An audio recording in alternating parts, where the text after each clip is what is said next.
Oke, saya akan masuk ke firman Tuhan. Buka kitab Anda di Yohanes pasal 2. Yohanes pasal 2 ayat 1 sampai dengan 11. Bapak Ibu yang sudah temukan katakan amin. Saya tunggu. Oke, Yohanes pasal 2 ayat 1 sampai dengan 11. Oke, saya tidak akan membaca semua, tapi saya akan jelaskan semua yang Yesus lakukan di Yohanes pasal 2 ayat 1 sampai dengan 11. Topiknya tentang perkawinan di Kana. Kana itu terletak di sebelah utara 13 kilo ya. Dan saya menemukan dia sebelah utara di Nazaret lebih tepatnya ya. Oke, di sini pasal 2 ayat 1 dikatakan pada hari ketiga ada perkawinan di Kana ya di Galilea. Dan ibu Yesus ada di situ. Jadi dijelaskan sebuah perkawinan, ibu Yesus ada di situ. Oke. Kedua, dikatakan begini, Yesus dan murid-muridnya diundang juga ke perkawinan itu.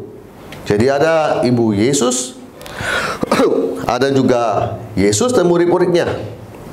Nah, singkat cerita, pasal 2 ayat 3 dikatakan mereka ada masalah. Apa masalahnya? Dikatakan mereka kekurangan anggur. Oke, sampai di sini.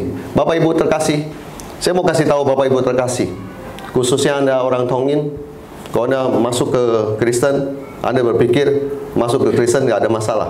Anda salah. Saya waktu pelayanan pertama sekitar 7-8 tahun yang lalu, banyak sekali orang Tongin ketemu saya, dia komplain sama saya, dia bilang, "Ini saya jadi Kristen, kok bisnis saya tambah hancur dan sebagainya." Saya mau kasih tahu, masalah itu ada. Tidak peduli kamu mau baru mau masuk Kristen atau gimana, pokoknya saya mau kasih tahu, itu bukan jaminan kalau kamu masuk di Kristen, ikut ke gereja, ibadah, masalahmu hilang. Amin. Amin. Jadi saya harus kasih tahu pada jemaat supaya Anda jangan merasa kita ini hamba Tuhan menipu Anda atau gimana. Dengar baik. Masalah itu ada di mana saja. Amin. Jadi persoalannya cuma gini, kalau kamu menjadi Kristus, menjadi milik Kristus, kamu ada miliknya dan kamu akan diberikan kemampuan untuk mengatasinya. Amin. Nah, itu bedanya. Ya. Gini dikatakan mereka kekurangan anggur, berarti ini masalah. Masalah muncul. Lalu ibu Yesus berarti dia melihat itu masalah.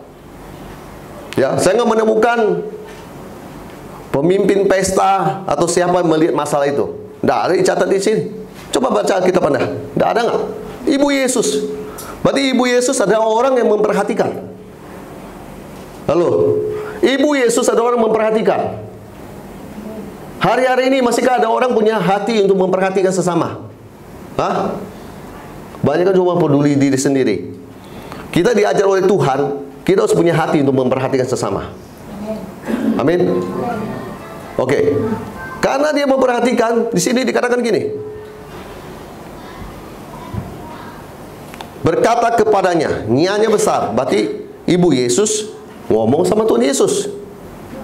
Mereka kehabisan anggur. They have no wine. Inggrisnya ngomong gitu, sama. Lalu di 4, kata Yesus kepadanya, "Mau apakah engkau daripadaku, ibu? Saatku belum tiba." Jadi ibu Yesus datang pada Yesus minta tolong. Tapi Yesus malah jawab dia, "Mau apakah engkau daripadaku, ibu?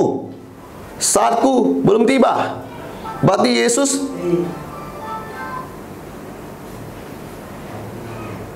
di sini sedang coba mau kasih tahu, saatku belum tiba, saatku mau menyatakan mujizat belum datang, saatku mau membuat sesuatu belum. Tapi ibu Yesus sudah mendatangi Yesus. Hari ini saya mau berkata, jangan berpikir tentang masalah waktu Tuhan belum datang ataupun sudah datang, akan datang, pertolongannya nanti atau gimana. Satu hal, tiru dari ibu Yesus, Maria. Yaitu dia kalau ada apapun, dia itu bicara sama Yesus. Amin. Amin. Jadi jangan memandang ini waktu Tuhan belum atau gimana. Itu nggak jadi soal. Nggak jadi soal. Yang penting adalah Anda harus berdoa, minta pada Tuhan.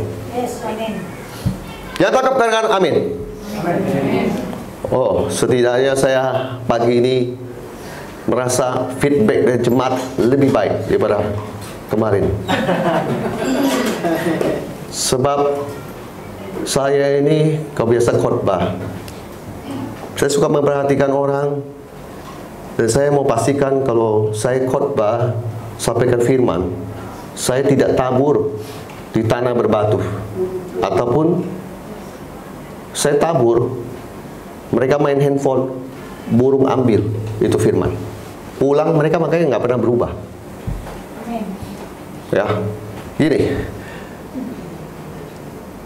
waktu Ibu Yesus mendengar perkataan yang sebenarnya kayak kurang enak, mau apakah engkau daripadaku ibu, saatku belum tiba. Sepertinya Yesus belum mau membuat mujizat pada sang ibu. Tetapi saya suka Maria. Lihat 5. Apakah Maria tersinggung? Apakah Maria bilang, kalau gitu ya sudah, saya pergi aja. Masa bodoh. Yang habis anggur bukan juga saya yang punya pesta. Enggak. Maria bukan orang gampang tersinggung. Hari-hari ini jadi Kristen jangan xiao-hia. Timo xiao-hi. Xiao-hia, titik singgung. Bu, pendeta khotbahin saya. Kalau pendeta berdiri di sini, kamu ada di situ, kamu yang dengar ya, kamu yang kena ya udah. Kalau kamu nggak mau dengar, duduk di luar.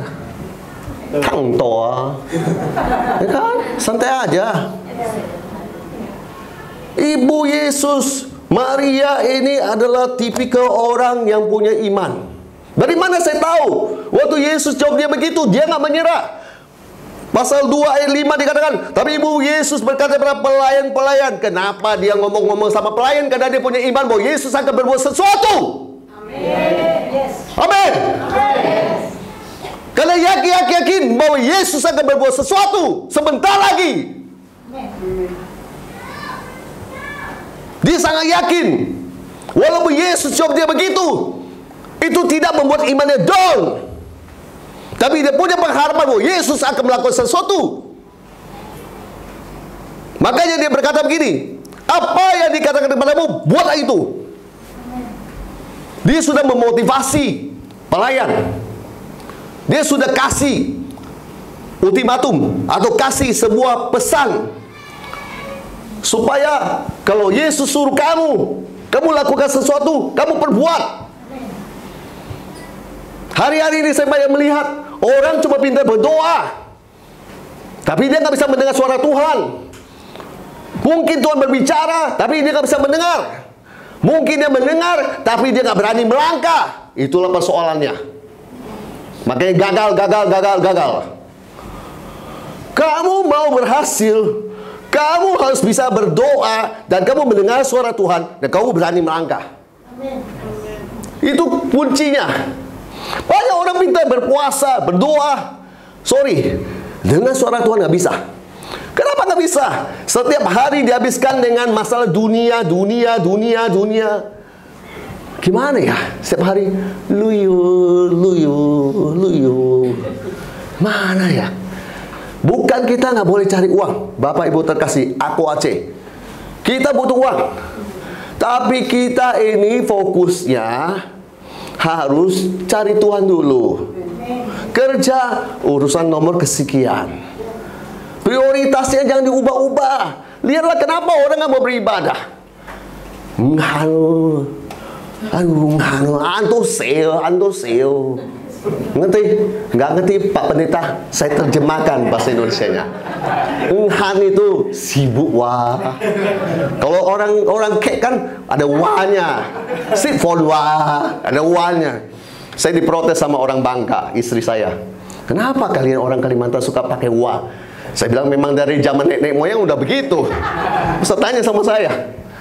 Ya, tanya sama nenek moyang saya. Itu. Ya kan? Hanu, sibuk. Ya kan? Aduh, antose, banyak kerjaan. Itu ketika lagi banyak proyek. Lagi banyak proyek. Ketika Tuhan stop keran proyek. Mulai wah, beda lagi. Cimcu, cari Tuhan. Oh gitu. Jadi perlu Tuhan stop kerannya dulu, baru cimcu. Oh gitu. Cari Tuhan apapun. Amin. Diberkati, jangan lupa. Makin ingat. Amin. Saya tadi lagi duduk lagi berdiri situ, saya perhatikan Ibu Gembala nyanyi. Saya perhatiin dia gitu ya. Bukan perhatiin kenapa. Saya lagi perhatiin orang kau nyembah Tuhan sungguh-sungguh. Saya lagi liatin orang itu sungguh-sungguh atau tidak. Saya liatin, maksudnya luar biasa nih orang. Saya lihat gitu, menyembah Tuhan sungguh-sungguh. Pak, Bu, kalau Anda makin dinaikin jabatan, dinaikin pekerjaanmu, proyekmu bertambah, kesejahteraanmu makin bertambah, jangan lupa Tuhan Yesus. Dia yang membuat kamu berhasil. Banyak orang tidak tahu diri, lupa. Apa yang dikatakan padamu, buatlah itu. Dia sudah kasih pesan. Dia tahu bahwa Yesus akan melakukan sesuatu. Walaupun sudah dapat jawaban, mau apakah engkau daripadaku, Ibu, saatku belum tiba. Pasal 2 ayat 6. Di situ ada 6 tempayan yang disediakan untuk pembasuhan.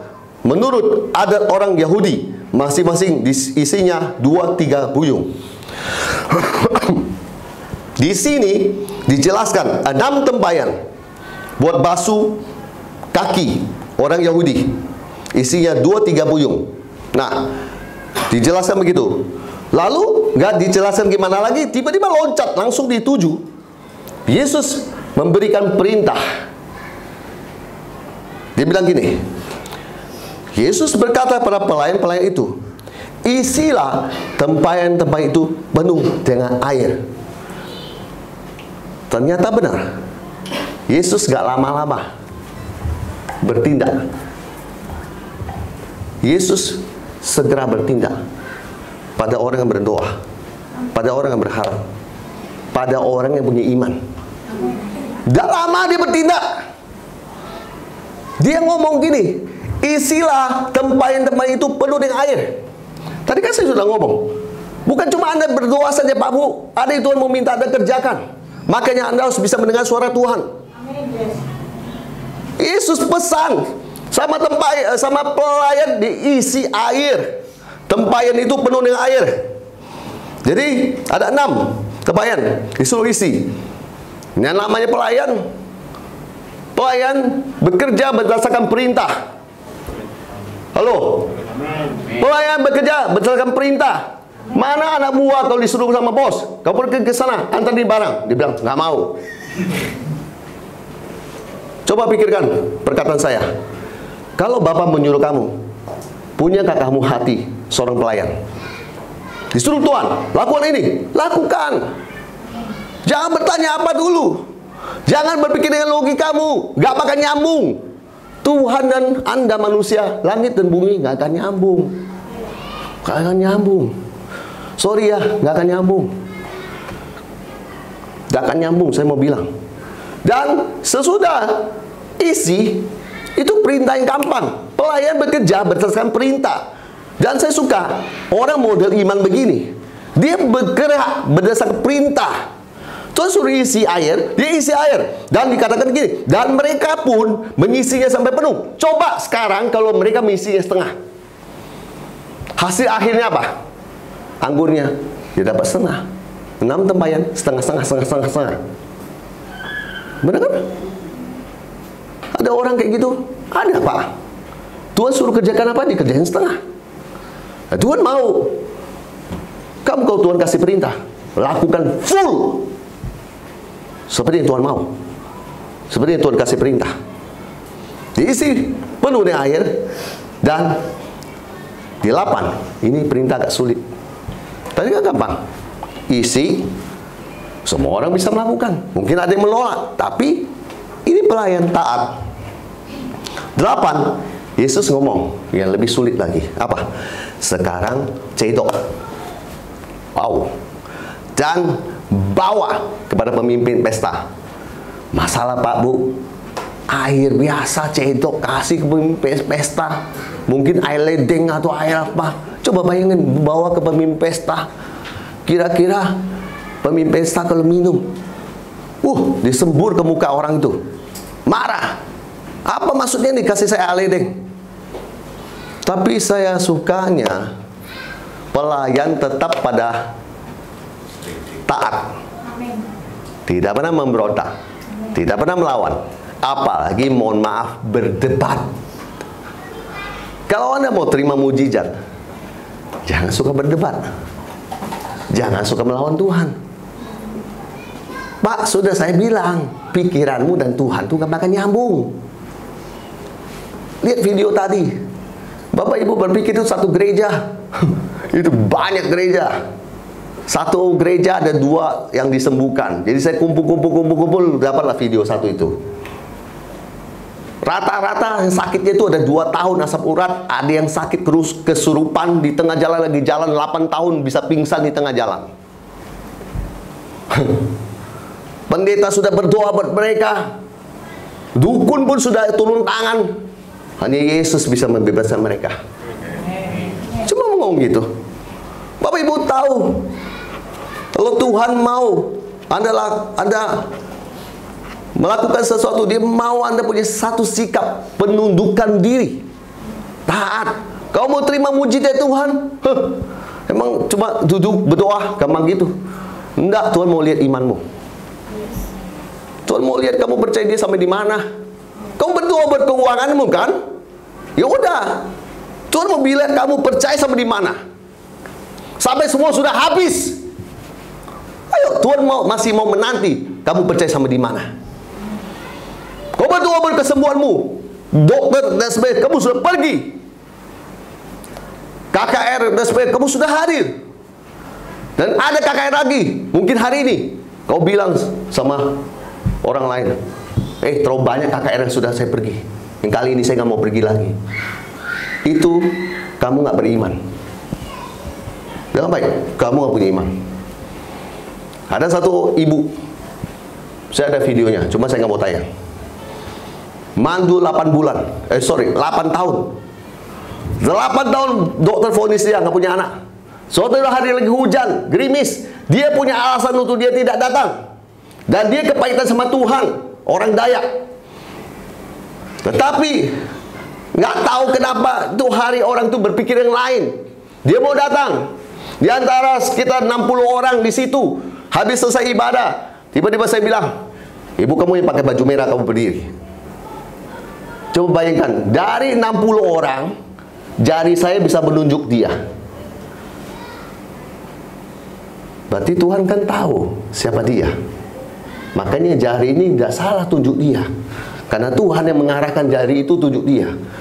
Habis didoakan, hamil, punya anak, sampai hari ini. Bayinya ada, anaknya ada. Dari tidak ada, diubahkan Tuhan jadi ada. Kalau orang mau kecewa, mau tidak mau taat, nggak dapat. Terus Anda berkata, Anda bawa perasaanmu. Sorry, saya mau bertanya dari mimbar ini. Anda perasaan begitu, yang rugi Anda. Tuhan nggak pernah rugi. Mujizatnya hanya tersedia buat orang yang taat.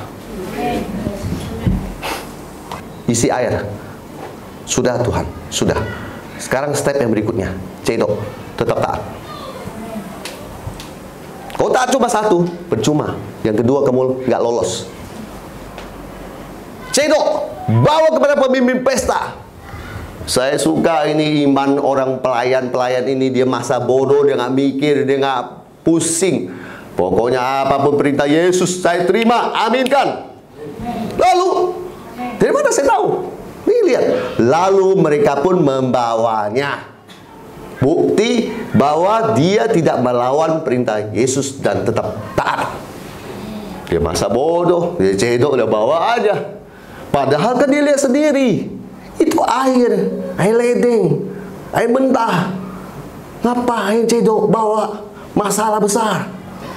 Saya pernah sama karyawan saya Muslim di tanah 5,5 hektar kebun cabai. 2, kurang lebih hampir 1,8 yang ditanam pohon cabai. Saya berdiri di situ, nggak ada hujan. Orang Muslim senang, orang Sunda. Kau lihat ya, kau lihat. Di dalam nama Yesus aku perintahkan awan gelap datang, hujan. Orang Muslim itu kaget lihat hujan gerimis walaupun sebentar. Iman, iman. Bukan saya hebat, iman. Itu bicara iman. Dia bawa kepada pemimpin pesta. 9, pemimpin pesta, kecap itu air, dan yang telah menjadi anggur itu. Saya nggak tahu kapan proses itu terjadi perubahan air menjadi anggur. Entah pada saat dia sedang membawa, atau sebelum dia bawa, atau pada saat, maaf, detik-detik mau masuk ke mulut pemimpin pesta itu. Saya nggak tahu. Tapi satu hal yang pasti, Alkitab mencatat air berubah menjadi anggur. Kenapa saya ngomong sampai segitu detail, Pak Bu? Kamu tahu tentang mujizat? Saya banyak cerita tentang mujizat. Ada seorang ibu gembala. Pak gembalanya itu pastor kenal orangnya, sudah almarhum. Dengarkan mujizat dia. Dia lagi berada dalam antrian untuk bayar biaya rumah sakit suaminya. Dia kena gula. Saya mendapat calling dari Tuhan. Tiba-tiba muka hamba Tuhan itu ada di imajinasi saya. Saya kalau kayak gitu, saya nggak usah banyak tanya sama Tuhan. Tuhan kenapa? Tuhan kenapa? Tahu bodoh lah itu. Itu berarti orang nggak kenal Tuhan. Kalau saya tahu bapak saya kalau ngomong singkat dan jelas. Nggak usah bengong. Nggak, itu bukan bapak saya. Lalu saya bilang istri saya, kamu segera ke ATM BCA. Waktu itu saya memang nggak mau pakai mobile banking, sengaja. Saya memang mau ke sana, transfer ATM. Lalu istri saya bilang apa? Enggak, nanti aja. Nggak bisa kan? Kan bisa nanti. Sehari kan ada banyak waktu. Oh, saya langsung tegas. Kamu mau lakukan atau tidak? Oh, istri saya agak terpaksa. Dia jalan ATM-nya agak jauh. Setelah dia berjalan, ternyata uang itu terkirim. Ibu gembala itu cuma ngomong terima kasih. Di hari peringatan suaminya meninggal, kesekian hari, ibu gembala itu baru ngomong. Mujizatnya apa? Lagi dia ngantri, nggak ada duit. Dia ngantri dengan nekat. Waduh, parah. Dia ngantri, mau bayar, tapi nggak punya uang. Sorga, Bapak di sorga mengcalling Hendrik. Lewat kasih imajinasi di sini. Lalu Hendrik mentransfer sejumlah uang buat ibu gembala itu. Dan ibu gembala itu pas di depan kasir. Pas itu mujizat dinyatakan. Istri saya bilang, coba kau dia nggak mau taat. Hah? Hilang kesempatan kami melakukan tugas yang mulia ini. Bapak Ibu, makanya saya bilang nggak tahu entah waktu dia sudah isi jadi anggur, atau lagi ngantar jadi anggur, atau pas detik-detik mau masuk ke mulut orang itu jadi anggur, saya nggak tahu. Tapi satu hal, air berubah menjadi anggur. Urusan itu kau nggak perlu tahu. Tuhan punya urusan. Ada kadang-kadang kita berdoa, Tuhan, saya butuh uang. Dalam hitungan 1 jam setengah atau 2 jam, uang 5 juta yang saya minta langsung masuk ke rekening saya. Amin. 2 jam saya berdoa, Tuhan nyatakan. Ada kala saya berdoa seminggu, masih terus begini. Pak, Bu, gak penting waktunya. Yang penting, masihkah kamu berdoa dan percaya? Hah? Masihkah? Gak usah ngomong waktu Tuhan. Yang saya mau tanya, masihkah kau berdoa dan percaya? Jangan ikut Tuhan, jadi orang tongin. Sebentar, Tuhan Yesus, Bapak nggak tahu ya, Tuhan Yesus, oh Tuhan Yesus, ni anhoi, sampai gini-gini lagi, kayak dangdut.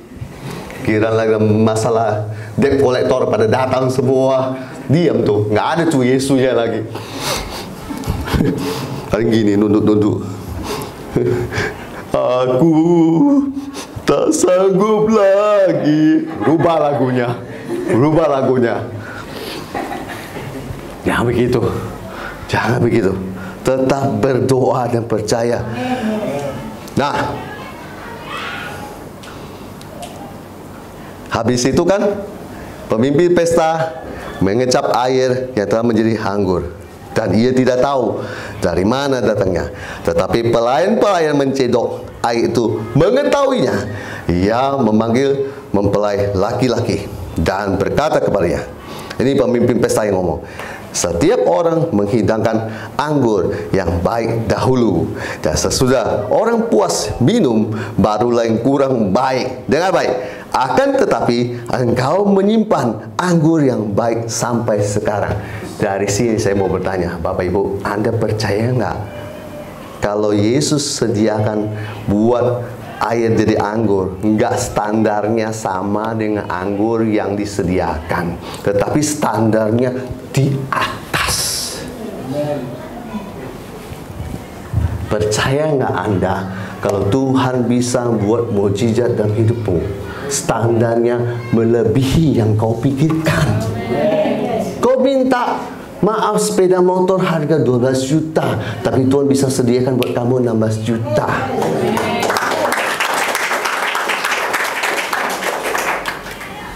Kalau saya cerita ini, tolong jangan dianggap saya ini materialistis ya, Pak Bu ya. Mohon maaf ya, tolong ya, jangan. Saya itu punya impian, saya pengen beli mobil sedan setelah saya sekian lama saya pelayanan di Kalbar. Saya suka mobil sedan, saya cari yang second. Saya jual mobil second, mobil saya yang second tuh, saya jual mobil saya Luxio, saya jual. Saya nggak suka lagi, saya pikir pernya nggak enak, saya mau cari yang lebih enak, dan saya temukan Altis. Saya suka itu, Toyota Altis. Saya pengen beli itu. Saya cari tahun-tahunnya mendekati 2017, 2018, tapi maaf, uang saya nggak cukup. Harga yang ditawarkan tinggi. Lalu di dalam kesusahan saya, mobil sudah dijual, apa sudah nggak ada. Gimana Tuhan? Tiba-tiba murid saya, orang yang saya mentor, murid saya, dia bilang sama saya, Pastor, kenapa Pastor nggak mau beli mobil baru? Oh, mobil apa? Pastor lihat aja, All New Avanza atau Veloz. Saya bilang, saya lihat itu Veloz itu bagus ya, All New Avanza terlalu biasa, saya bilang gitu. Waktu pertama kali keluar itu, saya masih ingat, saya lihat bagus sekali. Jadi saya bilang, yang ini aja, All New Veloz saja. Tapi harganya, saya bilang, hampir sama dengan Toyota Altis yang second. Ingat, second. Iya, dia bilang, Pastor, tapi kan ini baru, itu second. Singkat cerita, oke, gimana? Terus dikirimlah sejumlah berkat untuk tambahin, tapi masih kurang. Duitnya. Saya bilang sama dia, masih kurang. Terus ada lagi di keluarga saya bantu dan lain sebagainya. Singkat cerita, saya nggak jadi punya mobil second, tetapi Tuhan kasih saya yang baru. Saya baru ngerti Tuhan punya hati seperti kayak gitu. Saya kasihan kalau lihat anak-anak Tuhan punya hati tidak seperti hati Bapa. Ya, mau kasih orang sesuatu, kasih yang terbaik lah. Khususnya buat hamba Tuhan. Saya kalau di pedalaman, mohon maaf, orang-orang di pedalaman saya nggak ngomong suku, maaf. Dia jualan sayur, dengan baik. 10 ikat. Udah keliling seharian pagi, udah habis semua sayur itu, tinggal satu yang udah layu. Buang kemana? Pak Pendeta punya rumah. Pak Pendeta, ini sayur udah layu, udah kayak gimana? Kamu mau memberikan sesuatu buat Tuhan, buat hamba Tuhan, berikan yang terbaik. Berikan yang terbaik. Nanti kamu akan dapat yang terbaik juga. Amin. Nih, ternyata yang dapat anggur yang terbaik. Anggur yang sebelumnya kurang bagus. Kenapa? Ada itu semua sesudah dibandingkan. Ini anggur yang lama, ini anggur yang baru.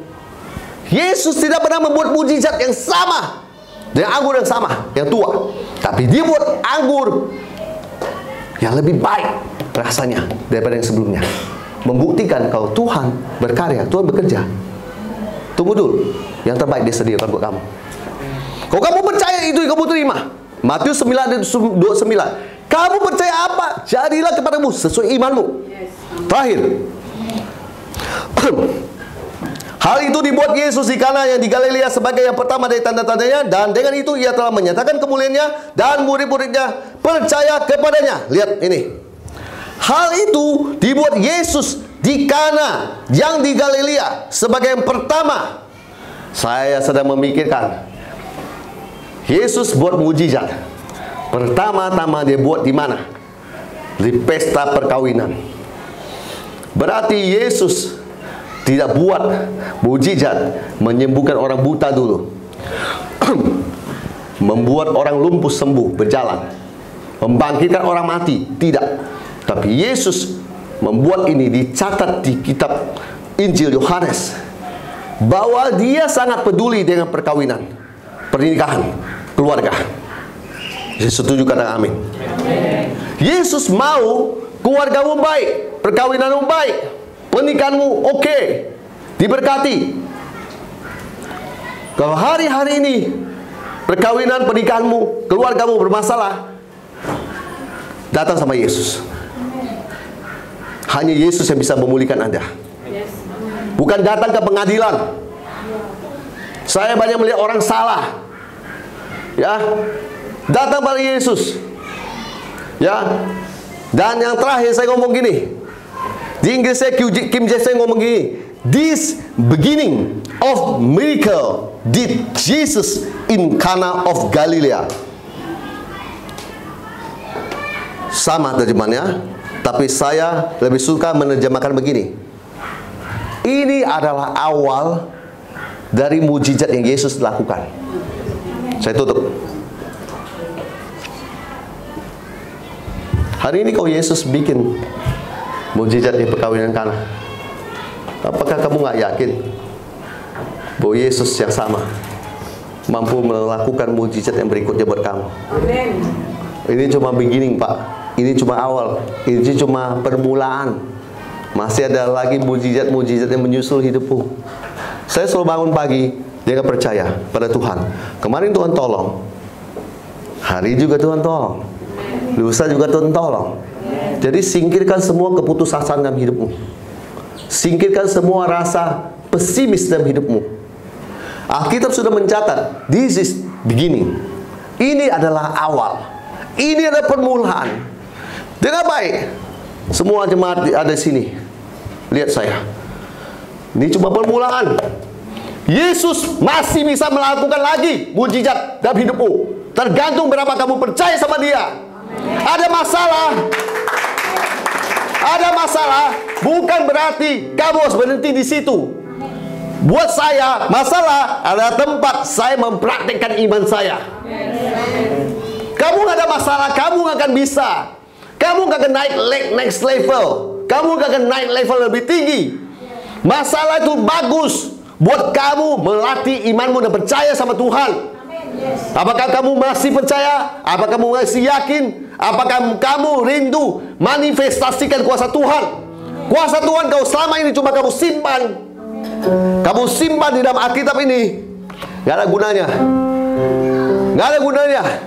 Kuasa itu gunanya untuk dimanifestasikan. Buat saya, Pak, Bu, Apa yang Tuhan Yesus berikan buat saya nggak akan pelit untuk saya doakan orang. Buat saya gini, kuasa itu saya simpan berapa? Saya mati, masuk ke kuburan, semua itu masuk ke di situ dan mati berakhir di situ. Kalau selama saya hidup, ada banyak kesaksian orang buta disembuhkan, orang sakit ini disembuhkan semuanya. Ada satu kesaksian lucu tuh ya, di daerah Sawit.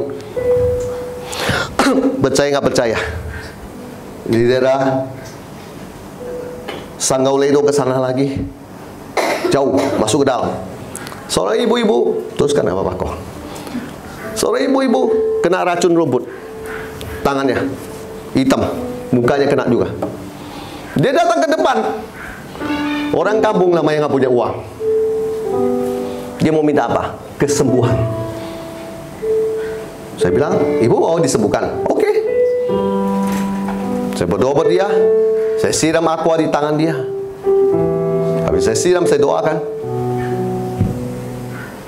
Saya bingung bagaimana Yesus melakukan operasi plastik pada kedua tangannya dan mukanya. Hilang itu bercak hitam itu.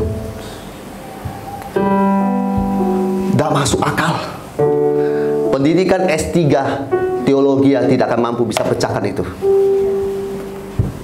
Satu saya cuma mau ngomong, kuasa Tuhan apapun itu, terima dan percaya saja. Kau nggak punya kemampuan untuk menilai Tuhan dan pekerjaan tangannya. Susah. Makanya kita sebagai orang Kristen, satu hal, kalau kamu mau maju, kamu harus berdoa. Kalau Tuhan izinkan kamu dalam pergumulan, jangan berhenti berdoa. Tetap berdoa dan percaya. Kamu percaya Tuhan melihat Anda, Dia pasti menolong Anda. Kalau Tuhan suruh apa Anda lakukan apapun, ikuti itu suara Tuhan. Bertindak dengan iman. Bertindak dengan iman berarti kamu melawan fakta. Air kasih kepada pemimpin pesta, pasti dia kecap, dia marah. Dia bilang, apa-apa nih kamu mempermainkan saya. Orang beriman tidak punya pikiran pemimpin pesta akan marah. Dia hanya melakukan karena taat. Ketika kamu melakukan itu semua, kamu akan lihat mujizat dinyatakan buat. Terima kasih Tuhan Yesus. Umatmu di sini sudah mendengar firman Tuhan. Aku percaya mereka pulang, mereka mendapatkan kekuatan penghiburan dari Tuhan. Itu yang mereka butuhkan dan menjalani kehidupan ini dan pekerjaan, rutinitas bisnis, toko dan sebagainya. Bahkan sebagai ibu rumah tangga, Tuhan memberkati. Terima kasih Yesus. Kasih Tuhan.